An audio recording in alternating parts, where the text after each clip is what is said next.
I am Rakhi Bose, Assistant Editor with Outlook, and I bring to you excerpts of stories from Outlook's latest edition that take a deeper look at Israel's ongoing war on Hamas in Gaza. Bethlehem, Jerusalem, and a friend in Gaza.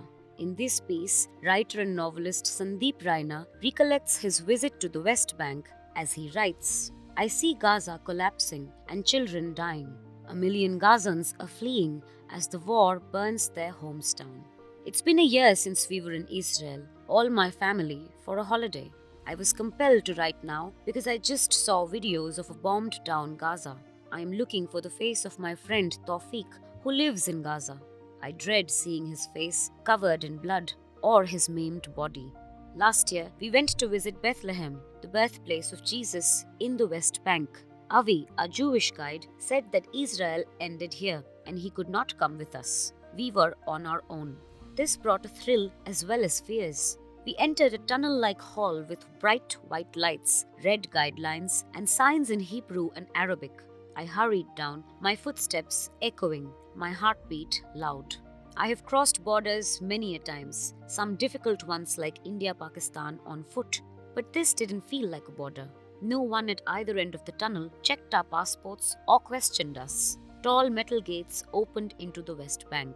Narrow roads wound around the hills, their limestone slopes swathed with creamy stone buildings. The streets bustled, packed with shops. Men, women, and children went about their lives, buying, selling, talking, and laughing.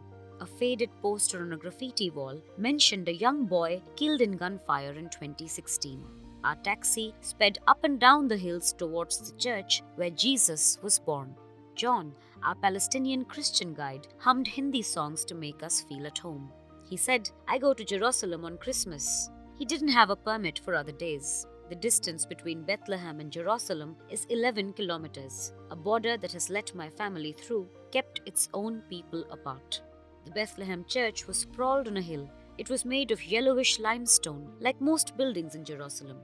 Inside, red limestone pillars held up a high wooden ceiling, hymns echoing off in corners. I suddenly remembered Tawfiq, my Palestinian friend from college.